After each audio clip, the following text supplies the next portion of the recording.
నమస్కారం. నా వెనక కనబడుతున్నటువంటి రామాలయం అని చెబుతున్నటువంటి గుంతేలమ్మ గుడిగా మారిన దళిత సత్రం అర్ధరాత్రి వచ్చి మన పితరులు వెట్టావన్ శ్రీనివాస్ గారు లాంటి వాళ్ళు యుద్ధం చేసి పోరాడి బ్రిటిష్ వాళ్ళతో కొట్లాడి మనువాదులతో కొట్లాడి ప్రజా సంఘాలతో కొట్లాడి అధికారులతో కొట్లాడి మాకు కూడా సత్రాలు ఉండేటువంటి హక్కు రైట్ టు సత్రాలు అనేటువంటి ఉద్యమంతో 1890 నుంచి 1920 వరకు కట్టుకున్నటువంటి ఒక దళిత సత్రం గొంతేనమ్మ గుడిగా మారితే, ఆ గొంతేనమ్మ గుడిని రామాలయంగా మారితే, ఆ రామాలయం గుడి దగ్గర అక్కడ లోకల్ ఉన్నవాళ్ళు అడిగింది ఒకటే. ఆ లోకల్ ఉన్నవాళ్ళు ఇది మాది అనేటువంటి ఎమోషనల్గా సెంటిమెంట్ అయ్యారు వాళ్ళు. అది వాళ్ళు రఘురామకృష్ణరాజు చెప్తున్నట్టు అక్కడ ఎక్కువ మంది క్రిస్టియన్సే ఉండొచ్చు, ఒకవేళ అక్కడ పూజించకపోవచ్చు, but emotionally they attach to the property. Okay, వాళ్ళు అదే చెప్తున్నారు. అది రామాలయం అయినా, గుడైనా, చర్చ్ అయినా, మసీద్ అయినా సరే, దే లీస్ట్ బోదాట్. అది రామాలయమా, లేదంటే ఆ గొంతెలమ్మ గుడ, లేదంటే చర్చా, లేదంటే ఏదని కాదు, అక్కడ లోకల్లో ఇది మాది అని వాళ్ళు ఫీల్ అవుతున్నారు. ఎందుకు? అది వేల సంవత్సరాల నుంచి, వందల సంవత్సరాల నుంచి అది వాళ్ళ కాలనీలో ఉంది. వాళ్ళందరూ ఆ దళిత కాలనీలో ఉంది.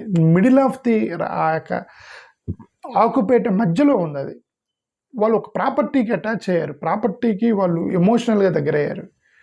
ఆ ప్రాపర్టీని మీరు కట్టొద్దండి, మేము వేరే దానికి వాడుకుంటాము అని అంటే, కోపం వచ్చిన ఒక ఎమ్మెల్యే, నేను ఎమ్మెల్యే తప్ప నేను అంటలే, ప్రభుత్వ బాధ్యత లేకుండా ఇంత జరగదండి. ప్రభుత్వ హ్యాండ్ లేకుండా, చంద్రబాబు నాయుడు గారి పర్మిషన్ లేకుండా, హోమ్ మినిస్టర్ పర్మిషన్ లేకుండా, లోకేష్ పర్మిషన్ లేకుండా ఇంత జరిగిద్దని నేను అనుకుంటానా? నాకు ఇప్పుడు కోపం వచ్చి, నేను ఇంతవరకు టీడీపీ గురించి నేను ఎప్పుడు మాట్లాడలే. ఈ ఇన్సిడెంట్లో కేవలం రఘురామకృష్ణరాజు చేస్తున్నాడు అనుకున్నా నేను. బట్ ఇదంతా చూసిన తర్వాత ప్రభుత్వం యొక్క అప్రూవల్ లేకుండా ఇవన్నీ సాధ్యమవుతాయి? ఇవన్నీ గవర్నమెంట్కి సాధ్యమవుతాయా? ఓకే, ఏమండి, ఇదంతా కూడా చూడండి ఒకసారి. అర్ధరాత్రి వచ్చి బుల్డోజర్లతోటి వెనక్కి పడగొట్టారు. అది లీగల్గా పడగొట్టి ఉంటారు. ఎందుకంటే వాళ్ళు కౌన్సిల్ నిర్ణయం తీసుకున్నారు, గవర్నమెంట్ పర్మిషన్ ఇచ్చిండేది, కన్స్ట్రక్షన్కి అప్రూవల్ తీసుకొని ఉంటారు, పోలీసుల దగ్గరుండి చేశారు, మొత్తం లీగల్గా చేశారు. తప్పులేదు, లీగల్గా ఉన్నప్పుడు వాళ్ళకి రైట్ ఉంది. Everything they have right, legally they have right. But this is not justice.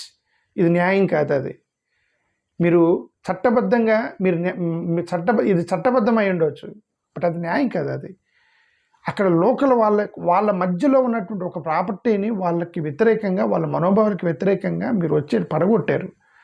Sir వినండి, చూడండి, నాకు నైట్ వీడియోలు పంపించారు. అన్న, అర్ధరాత్రి 9:30కి వచ్చి ఇవన్నీ పడగొట్టారు సార్ అని. నేను చెప్పాను, ఒకటే చెప్పాను, వదిలేయండి. ఇక ఆ వ్యవస్థతో మనం తట్టుకోలేము. కారంచేడులో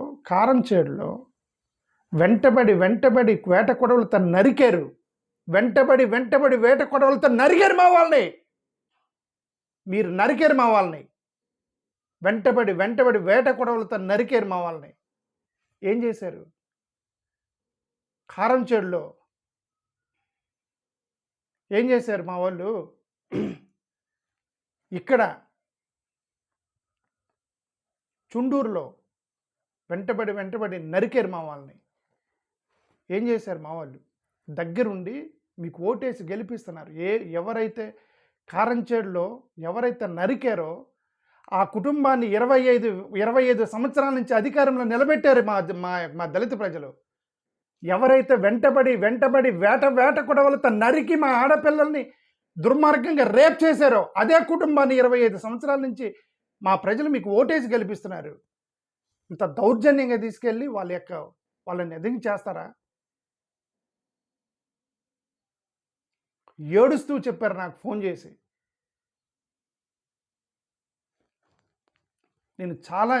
నాకు చాలా బాధతో మాట్లాడుతున్నాను. ఇది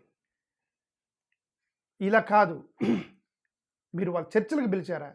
నక్సలైట్లని చర్చలకు పిలిచారు. వీళ్ళతో చర్చలు పిలిచారా? శాంతి చర్చలు జరిపారా?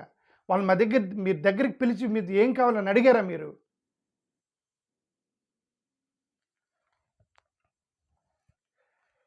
ఏదైనా సరే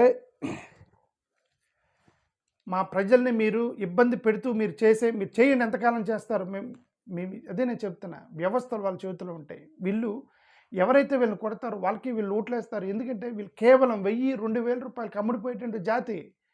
వీళ్ళకి వేరే ఆప్షన్ లేదు. పేద ప్రజలండి. ఇప్పుడు అదే ఆకువీడి కాలనీలు చూడండి, అర్ధరాత్రి పడగొడుతున్నారు.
అక్కడున్న ఆకువీడి ప్రజలకు నా రిక్వెస్ట్ ఏంటంటే, ఈ వ్యవస్థలతో మనం తట్టుకోలేము. ఓకే.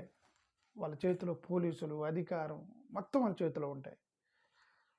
అవసరమైతే కారంచేడు, చుండూరు లాంటి ప్లేసుల్లో ఊచకోతలు కోసి ఎవరికి న్యాయం జరిగింది?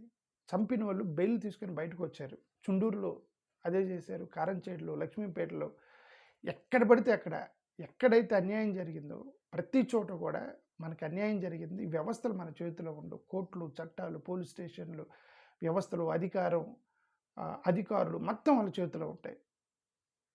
నా రిక్వెస్ట్ ఏంటంటే ఆకువీడి ప్రజలు, అక్కడ పెద్దపేట ప్రజలు ఎవరైతే ఉన్నారో పెద్దపేట ప్రజలు దాని గురించి కొట్లాడుతున్నారో దయచేసి వదిలేయండి.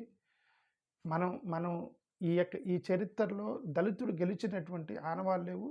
దళితుడి యొక్క ఆధిపత్య కులాల మీద ఆధిపత్యం చలాయించేటువంటి చరిత్ర, ఈ యొక్క ఆధిపత్య కులాల మీద మన యొక్క మాట నెగ్గినటువంటి చరిత్ర లేదు. చరిత్రలో ఎక్కడా లేదు. వాళ్ళే గెలుస్తారు. ప్రతిసారి వాళ్ళే గెలుస్తారు. వాళ్ళే ఆధిపత్యం వాడతారు. వాళ్ళే ప్రభుత్వాలు వాడతారు. వాళ్ళే చట్టం వాడతారు. మొత్తం చేసి చివరికి అది మతం అంటారు. They say this is a religion, but this is cost operation. This is cost operation. అక్కడ ప్రజల యొక్క ఏడుపులు ఎందుకు, మా ప్రజలు ఎందుకు ఇలాగ అర్ధరాత్రి పోలీసులు ఎందుకు మా దళిత కాలనీలో తిరగాలి? Why should there be police in my Dalit colony? 100 మంది పోలీసులు వచ్చి అక్కడ చుట్టుపక్కల తిరిగి వాళ్ళు పనులకు వెళ్లకుండా, ఆఫీసులకు వెళ్లకుండా ఇంతమంది పోలీసులను పెట్టి ఎందుకు చేస్తున్నారు మా దళిత కాలనీలో? దయచేసి మీరు కట్టుకోండి. నేను ఆకువీడి ప్రజలకు చెప్తున్నాను, పెద్దపేట ప్రజలకు చెప్తాను, దయచేసి దాన్ని వదిలేయండి. గ్రామాలయము వాళ్ళు కట్టుకోనండి ఏదన్నా సరే. మన చేతిలో లేదు. వాళ్ళ అధికారాన్ని మనం ఏం చేయలేము. వదిలేయండి. కానీ నేను ప్రభుత్వానికి ఒక రిక్వెస్ట్ చేస్తాను, దయచేసి ఒక్క పోలీసు కూడా మా దళిత కాలనీలో ఉండటానికి లేదు. మొత్తం పోలీసులు మొత్తాన్ని వెనక్కి పంపించండి. దొంగల వాళ్ళు, దుర్మార్గుల, దుష్టుల వాళ్ళు ఎందుకు అంతమంది పోలీసులు మా దళిత కాలనీలో తిరుగుతున్నారు? ఎందుకు తిరుగుతున్నారండి? అక్కడ లెగిసిన దగ్గర నుంచి వీళ్ళు దొంగ సర్టిఫికేట్ పెట్టుకున్నారు, దొంగలు క్రిస్టియన్స్ దొంగ సర్టిఫికేట్ పెట్టుకున్నారని చెప్పి మీరేసిన ఒక దొంగ చట్టాన్ని చూపించి లెగిసిన దగ్గర నుంచి మమ్మల్ని దొంగలంటే ఆత్మాభిమానం ఎక్కడ కొడుతున్నారో తెలుసా మీరు మమ్మల్ని? మీకు తెలీదా వాళ్ళ దళితులని? మీకు తెలీదా వాళ్ళ మాలామాదిగలని చెప్పి? మీకు తెలీదా వాళ్ళందరూ ఎక్కడుంటారనేది? వాళ్ళ యొక్క బతుకులు, వాళ్ళ జీవితాలు తెలీదా? మీరు వేసిన ఉద్యోగాలతో వాళ్ళందరూ చదువుకున్నారా? మీరు ఇచ్చిన ఉద్యోగాలు ఇవ్వకపోతే వాళ్ళందరూ వెళ్ళి దుబాయ్ అక్కడ వెళ్ళి చదువుకొని వచ్చి సంపాదించుకొని కట్టుకున్న ఇల్లులే. ఏ దళితుడికి కూడా ఈ ప్రభుత్వం సాయం చేయలే. వాళ్ళందరూ ఇక్కడ ఉద్యోగాలు ఇవ్వలేకపోతే దుబాయ్కి అక్కడికి వెళ్ళి చదువుకొని వచ్చారు. వాళ్ళంతా దుబాయ్కి వెళ్ళి కూలి పనులు, వాళ్ళ దగ్గర ఇల్లు గడిగి డబ్బులు సంపాదించుకొని ఇల్లు కట్టుకున్నారండి. అక్కడ మొత్తం కూడా అరబ్ కంట్రీలకి వెళ్ళి అరబ్ షేకుల దగ్గర వాళ్ళు కాళ్ళు ముడ్డి గడిగి డబ్బులు సంపాదించుకున్నారు. ఈ ప్రభుత్వాలు ఇస్తే వాళ్ళు కట్టుకోలేదు అక్కడ ఇల్లులు. ఈ అరాచకం ఏంటి? అంతమంది పోలీసులు ఏంటి? మీరు రామాలయం అర్ధరాత్రి పడుకుంటారు, మార్నింగ్ పడుకొట్టుకోవచ్చు కదా. వాళ్ళు మిమ్మల్ని ఏమన్నా అన్నారా? 70 మందిని తీసుకెళ్ళి జైల్లో వేశారు. 70 మందిలో ఒక్కడికైనా ధైర్యం ఉంది? ఇప్పుడు బయటకు వచ్చి మాట్లాడే ధైర్యం ఉందా? మీరు పెట్టిన భయము ఒక్కడన్నా ధైర్యంగా బయటికి రాగలరా? ఒక్కడన్నా బయటికి? అందరూ కిటికీలో నుంచి ఫోటో తీసి పంపించారు నాకు. కిటికీలో నుంచి పోలీసులు చూడండి, మాలపల్లిలో కిటికీలో నుంచి ఫోటో తీసి పంపించారు. నాకంటే అర్థం అనా ఇక్కడ పోలీసులు తిరుగుతున్నారు ఎందుకు మాకు తెలీదు, కిటికీలోంచి తీసి ఫోటో పంపించారు. అంటే బయటకు వచ్చి ఏమంటే పోలీసులు ఎందుకు తిరుగుతున్నారన్న ధైర్యం కూడా లేదు. చంపేశారు, వాళ్ళు ధైర్యాన్ని చంపేశారు. మొత్తం 70 మందిని జైల్లో పెట్టి వాళ్ళు ధైర్యాన్ని చంపేశారు వాళ్ళని. ఇంకెవడు ధైర్యం చేసి పెట్టుకోవచ్చు? 70 మందిని జైలు వేస్తే, కుర్రోల్ని మగవాళ్ళని మొత్తాన్ని తీసుకెళ్ళి జైలు వేస్తే ఒకడన్నా బయటకు వచ్చి మాట్లాడతారా? ధైర్యం ఉంది ఎవరికన్నా? ఎవరికి ధైర్యం లేదు. నేను డేవన్ నేను చెప్తున్నా, అక్కడ ఆకువీడి ప్రజలు, పెద్దపేట ప్రజలు చెప్తున్నా, బ్రదర్ ఇక వదిలేండి. మన ప్రాణాలు చాలా ఇంపార్టెంట్. చంపేస్తారు మనల్ని. నేను అదే చెప్తున్నాను. ఎక్కువగా లాగితే చుండూరులో ఎలా ఊచకోత కోసారో, కారంచేడులో ఎలా ఊచకోత కోసారో, పెద్దపేటలో కూడా ఊచకోత కోస్తారు. ఇది చరిత్ర. ఇది భారతదేశంలో ఇలాంటి ఊచకోతలు కొన్ని వందలు జరిగే దళితుల మీద. మనల్ని చంపేస్తారు బ్రదర్. మీకు నమస్కరించి చెప్తున్న ఆకువీడి పెద్దపేట ప్రజలు ఇక వాళ్ళ జోలికి వెళ్ళకండి. వాళ్ళు అర్ధరాత్రి వచ్చి కోస్తారు మనల్ని, కొద్దిగలు కోస్తారు అర్ధరాత్రి వచ్చి. ఆ చరిత్ర ఉంది. ఇది ఆధిపత్యం, ఇది ఆధిపత్య కులాల అహంకారం, ఇది మనల్ని చంపేస్తారు బ్రదర్. ప్రాణం చాలా చిన్నది, విలువైనది. అక్కడ ప్రజలు మీరు వాళ్ళ జోలికి వెళ్ళకండి, ప్లీజ్ వదిలేయండి. ఇక మీరు కోర్టులు కూడా వెళ్ళొద్దు, నా సలహా చెప్తాను. ఇక కోర్టులు కూడా వెళ్ళకండి, మీరు వదిలేసేయండి దాన్ని అంతటితోటి.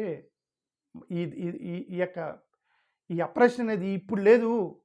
ఈ అప్రెషన్ కొన్ని వందల కాలం నుంచి ఉంది. మనం ఇంత మాట్లాడినా ఆత్మాభిమానం ఎవరికి కావాలి? దళిత క్రైస్తవులకి ఎస్సీ స్టాటే కాదు, దళిత క్రైస్తవులకి ఆత్మాభిమానం, ఆత్మగౌరవం ఇవ్వండి.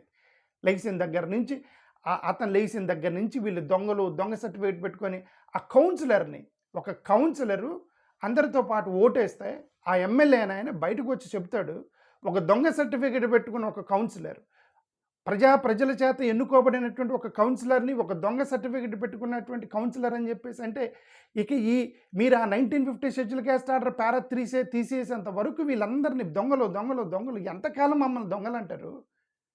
ఈ అరాచకమైంది మా మీద. వాళ్ళందరూ దళితులు కదా వాళ్ళు.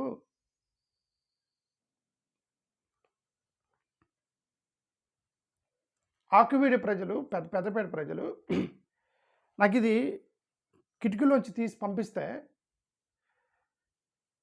నేను మొదటి నుంచి చెప్తున్నాను నేను, బ్రదర్ మనం వాళ్ళ వ్యవస్థను తట్టుకోలేము.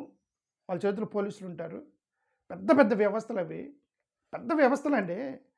నేను అదేం చెప్తున్నానండి. ఇంకెక్కువగా మనం గట్టిగా లాగితే ఊచకోతలకు వస్తారు, మన కాలనీల మీద దౌర్జన్యం చేస్తారు. కారంచేడులో ఏమైంది మర్చిపోయారా? చుండూరులో ఏం జరిగింది మర్చిపోయారా? లక్ష్మీపేటలో ఏం జరిగింది మర్చిపోయారా? అది మతం అనేది కేవలం వాళ్ళు అడ్డు చూపుతున్నారంతే. ఇది పెద్ద కులాధిపత్యం. ఇది నక్సలైట్లతో కూడా మీరు శాంతి చర్చలు జరిపారు. మా దళిత కాలనీలో మానవాళ్ళతోటి మీరు శాంతి చర్చలు జరిపారా? గవర్నమెంట్ కమిషన్ వేసిందా? గవర్నమెంట్ కమిటీ వేసిందా? గవర్నమెంట్ పోలీసులు వెళ్ళి వాళ్ళతో చర్చించారా? మీ సమస్య ఏందని వాళ్ళని అడిగారా? అక్కడ ఎమ్మెల్యే నేను ఎమ్మెల్యే తప్ప నేను అట్లా, నేను ఇప్పటి వరకు నేను ఎమ్మెల్యే ఒక్కరిని నేను తప్పన్నా. నేను ఇప్పటి వరకు నాకు ఇప్పుడు అర్థమవుతుంది. భారత రాజ్యాంగంలో డాక్టర్ బిఆర్ అంబేద్కర్ అన్నాడు, రాజ్యాధికారం కావాలి మీకు అని. హోమ్ మినిస్టర్ వంగలపూడి అనిత గారిని రాజ్యాధికారం వచ్చింది, మాకే ఉంది రాజ్యాధికారం. హోమ్ మినిస్టర్ మా దళితురాలు వంగలపూడి అనిత. ఎందుకు పవర్ లేని రాజ్యాధికారం మాకెందుకు? ఇంతమంది ఏమండి డేవనని చెప్తున్నా బ్రదర్, వాళ్ళ యొక్క రామాలయం వాళ్ళు కట్టి తీరుతారు, మనం అడ్డుకోలేము. వ్యవస్థలు వాళ్ళ చేతిలో ఉన్నాయి. కనీసం ఒక్కరైనా సరే, హోమ్ మినిస్టర్ గారైనా సరే, ఎందుకు ఇంతమంది పోలీసులు తీసుకెళ్ళి బందోబస్తులు తెల్లి వాళ్ళ టెర్రరిస్టులాగా, దుర్మార్గుల్లాగా, వాళ్ళు అప్పటికే మీరు 70 మందిని తీసుకెళ్ళి జైలు వేస్తే వాళ్ళు చచ్చిపోయారు అప్పటికే. దగ్గర స్కేడ్, వాళ్ళు భయపడ్డారు. నేను అదే చెప్తున్నాను కదా, పోలీసులు కాలనీలు తిరుగుతున్న కిటికీలోంచి ఫోటో తీసి పంపించారు నాకంటే, వాళ్ళు బయటికి వచ్చి ఎందుకున్నారని అడగటానికి కూడా భయపడ్డారండి. వాళ్ళు బయటకు వచ్చి ఎందుకు పోలీసులు ఉన్నారు, అక్కడ శబ్దాలు వినిపిస్తున్నాయి, పక్క బుల్డోజర్ శబ్దాలు వినపడవా, పక్కన రామాలయం కొడుతున్న శబ్దాలు వినపడవా? ఒక్కడన్నా వచ్చాడా? నేను ఛాలెంజ్ చేస్తున్నాను, ఒక్కడన్నా బయటకు వచ్చి ఎందుకు పడగొడుతున్నారని అడిగారనన్నా? ఒక్కడు కూడా అడగలేదు. ఎందుకంటే భయపడ్డారు అందరూ. 70 మందిని తీసుకెళ్ళి జైల్లో కేసులు పెట్టి జైలు పెట్టారు. ఇంకా మీరు పోలీసులు ఏందండి? మీ దండం పెట్టి చెప్తున్న పోలీసులు, దయచేసి ఆ పోలీసులు మొత్తం వెళ్ళిపోండి ఆ కాలనీ నుంచి. వాళ్ళు ఏం చేయరు, మీ గుడి మీరు కట్టుకోండి, మీరు వెళ్ళిపోండి అక్కడి నుంచి. ఇది ఆత్మాభిమానం దెబ్బతీస్తున్నారు మీరు వాళ్ళు అక్కడ ఉన్నటువంటి ఒక చిన్న 200 మంది జనాల్ని ఆత్మగౌరవం దెబ్బతీస్తున్నారు మీరు వాళ్ళని. మా మీద ఎందుకండి అంత కోపం? ఎవరైతే మీరు ఎంత లేదన్నా సరే, కారంచేడులో ఊచకోత కోసినటువంటి తెలుగుదేశం పార్టీ 25 సంవత్సరాలకి అధికారం ఇస్తుంది. ఆ మాదిగలే కదా, మాదిగలనే కదా మీరు వెంటబడి నరికి కోసారు వాళ్ళని. వాళ్ళే కదండి పాపం మీ దగ్గరుండి. తెలుగుదేశానికి ఎక్కువ ఓటు బ్యాంక్ మాదిగలే కదా, ఆ దళిత క్రైస్తవులే కదా. ఆ దళిత క్రైస్తవులు మీరు లేచిన దగ్గర నుంచి దొంగ సర్టిఫికేట్లు పెట్టుకుంటారు అంటున్నారుగా. ఇక్కడ కారంచేడులో రెడ్లే కదా, చుండూరులో కోసింది రెడ్లు కదా. ఆ రెడ్డుల్ని మాలోళ్ళు కొన్ని సంవత్సరాల తరపున నుంచి వాళ్ళు ఓట్లు వేస్తున్నారు రెడ్లకి.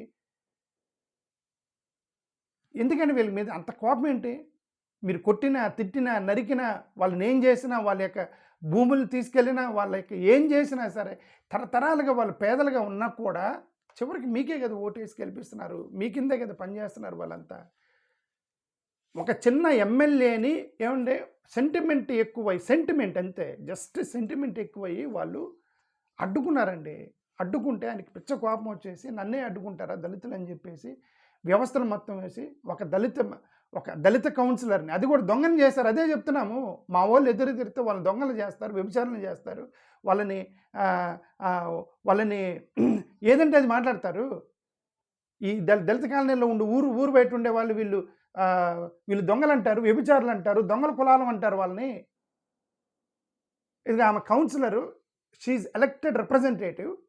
దొంగ సర్టిఫికేట్ పెట్టుకుని ఒక కౌన్సిలర్ ఓటేసింది, మిగతా వాళ్ళు మొత్తం కూడా అంటే ఎవరు అగ్రకులాలు మొత్తం కూడా పార్టీలకు అతీతంగా అగ్రకులాలు మొత్తం కూడా ఓటేసి కౌన్సిలర్ నిర్ణయం తీసుకున్నారు. ఇప్పుడు అన్ని చట్టపరంగా చేసి ఉంటారు. Everything is legal.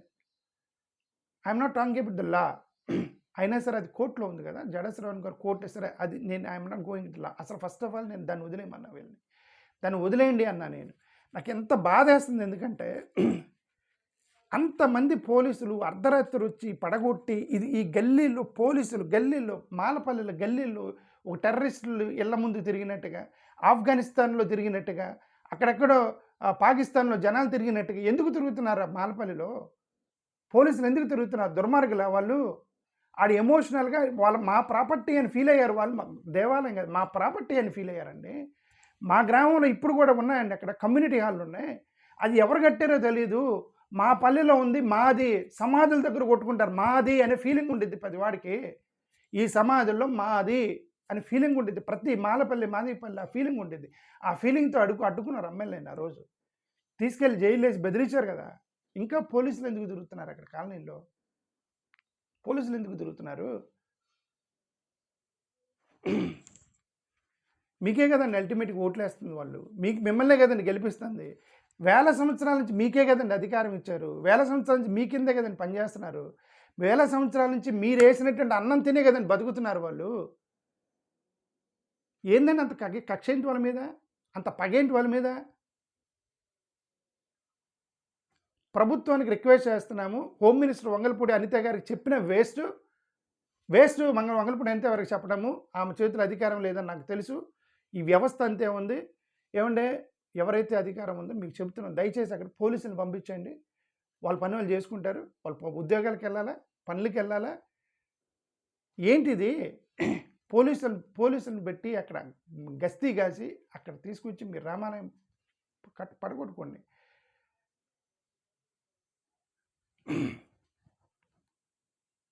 అంటే నాకు ఇంత బాధతో ఎందుకు చెప్పానంటే, నాకు ఈ పెట్టినోళ్ళు కిటికీల నుంచి ఎందుకు తీసారా, బయటికి వెళ్ళండి అంటే అతను చెప్పిన పని అని అందరు భయపడుతున్నారన్న. ఇప్పటికీ 70 మంది మీరు కేసులు పెట్టారు, ఎవరికి ధైర్యం లేదని. అంటే కేసులతోనే భయపెట్టారు కదండి, ఇంకా పోలీసులు ఎందుకండి? ఇంకా భయపడకపోతే మీరు కోస్తారు కదా, కుతిలు కోస్తారు కదా. భయపడకపోతే, ఒక దళితుడి కనుక భయపడకపోతే, చరిత్ర చెబుతుంది, దళితుడు బాగా భయపడకపోతే కత్తులు కటారులు తీసుకొని నరుకుతారు కదా మీరు. భయపడింది ఎవడండి? భయపడ్డారు, వాళ్ళందరూ భయపడ్డారు. ఎవడు బయటికి రాలేదు కదా. మీరు బుల్డోజర్తో కోస్తుంటే, బుల్డోజర్ పడగొడితే ఎవ్వరు బయటికి రాలేదు కదా, కిటికీలోంచి తీశారు కదా. దయచేసి అక్కడ పోలీసుని పంపించేయండి. నేను ఆకువీడి ప్రజలు పెద్దపేట ప్రజలు చెబుతున్నాను, కొన్ని వ్యవస్థలు మన చేతుల్లో లేనప్పుడు మనం ఏం చేయలేము. మనం బలహీనులమే. మీరు ఇక కోర్టులకు కూడా వెళ్ళొద్దు, వాళ్ళు రామాయణం కట్టుకుంటారు, మీరు వదిలేయండి దాన్ని వదిలేయండి బ్రదర్. నేను ఇంతవరకు చెప్పదలుచుకుంది. థ్యాంక్ యూ, నమస్కారం.